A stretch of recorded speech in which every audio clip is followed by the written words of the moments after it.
Baik, Bismillahirrahmanirrahim. Assalamualaikum warahmatullahi wabarakatuh. Di sini kami ingin menampilkan video presentasi yang berjudul Implementasi Metode SMART untuk menentukan skala prioritas pembangunan di Provinsi Jawa Timur. Dengan saya sendiri, Samsir Sofyan, dan rekan saya Dedi Supragia Pasaribu dan M. Algi Farihamdi.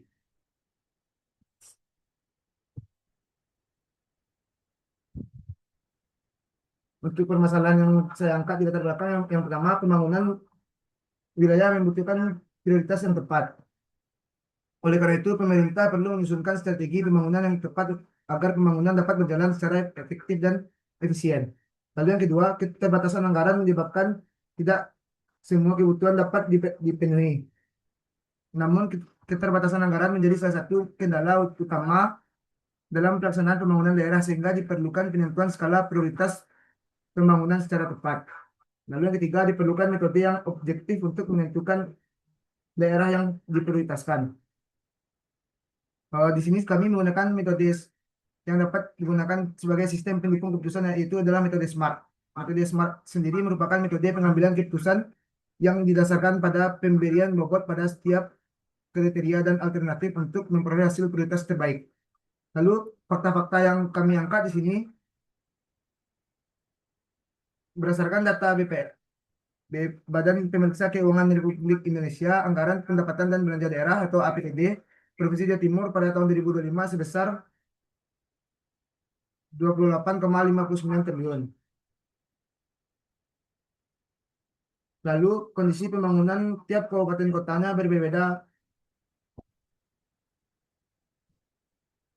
Next. Mengapa perlu prioritas pembangunan? Pembangunan wilayah merupakan salah satu upaya yang penting dilakukan pemerintah untuk meningkatkan kesejahteraan masyarakat melalui peningkatan kualitas pendidikan, kesehatan, ekonomi, dan infrastruktur. Lalu di sini indikator yang kami gunakan yaitu IPM, TPT atau tingkat pengangguran terbuka, dan jumlah penduduk. Next.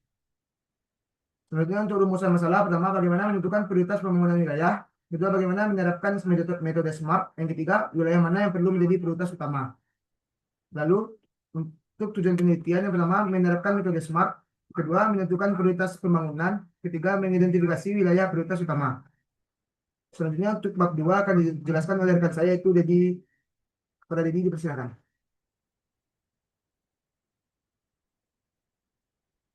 Baik, baik. Terima kasih kepada moderator. Di sini saya akan menjelaskan dua pertama yaitu sistem pendukung keputusan atas peta, yang dimana merupakan sistem berbasis komputer yang membantu pengambilan keputusan berdasarkan berbagai kriteria.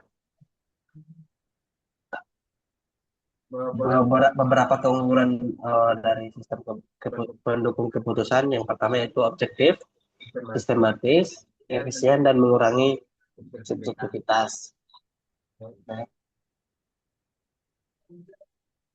Lalu ada metode SMART, yang dimana merupakan metode pengambilan keputusan berdasarkan multi kriteria yang menggunakan yang pertama yaitu bobot kriteria, nilai utilitas, dan perankingan alternatif. Beberapa keunggulan dari metode SMART sendiri yaitu sederhana, mudah dipahami, fleksibel, dan hasilnya berupa ranking sehingga mudah untuk mengurutkan hasil dari perankingannya. Next.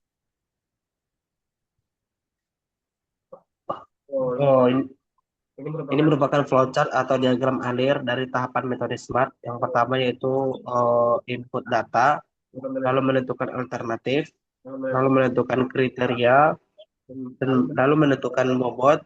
Tahapan selanjutnya itu menormalisasi bobot, menghitung nilai utilitas, lalu menghitung nilai akhir, dan tahapan selanjutnya itu perankingan sehingga didapat output berupa hasil skor SMART.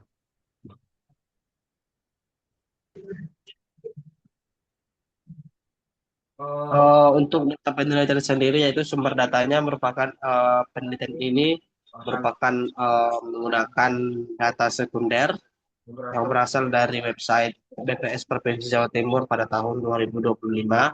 Untuk objek penelitian sendiri yaitu 38 kabupaten atau kota di Provinsi Jawa Timur.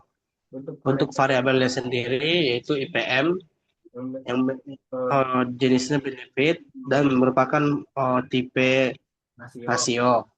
Lalu ada variabel TPT atau tingkat pengangguran terbuka yang berjenis cost. Lalu bertipe rasio. Lalu ada jumlah penduduk yang berjenis benefit yang bertipe rasio. Lalu di sini untuk rumus metode SMART sendiri yaitu untuk menentukan dan menormalisasi bobot digunakan rumus yang ditampilkan sebagai berikut.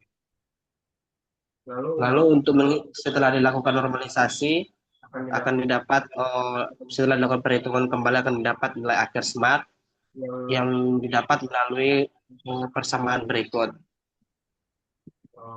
yang dapat teman-teman lihat. Selanjutnya saya serahkan kepada moderator kembali. Selanjutnya untuk hasil dan pembahasan akan dijelaskan oleh rekan saya itu Algi Fari. Pada Algi Fari dipersilakan.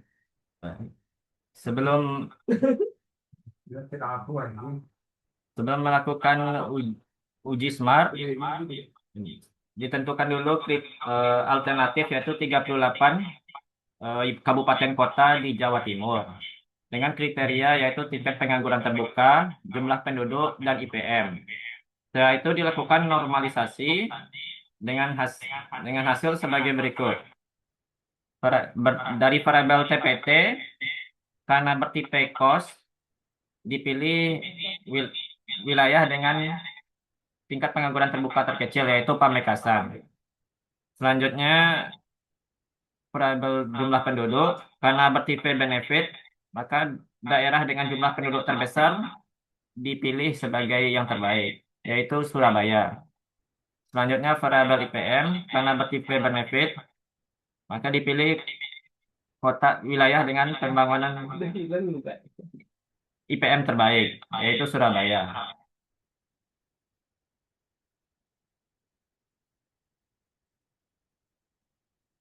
Selanjutnya dilakukan uji skor SMART dengan 5 skor SMART tertinggi yaitu Pamekasan, Surabaya, Sumeneb, Jember, dan Pacitan. 5 skor SMART ini dipilih karena memiliki kombinasi yang paling baik berdasarkan metode SMART. Setelah didapatkan skor SMART, maka skor SMART akan diklasifikasikan dengan terdapat kategori tinggi 16 kabupaten kota dan kategori rendah 25 kabupaten kota. Berdasarkan klasifikasi, daerah dengan skor SMART tertinggi yaitu Pamekasan, Surabaya, Sumeneb, Pacitan, dan Jember. Selanjutnya kesimpulan, berdasarkan metode SMART, metode tersebut berhasil digunakan untuk menentukan prioritas pembangunan. SMART mampu mengolah beberapa indikator secara objektif. Lalu Kabupaten Pamekasan memperoleh skor tertinggi yaitu 0,761.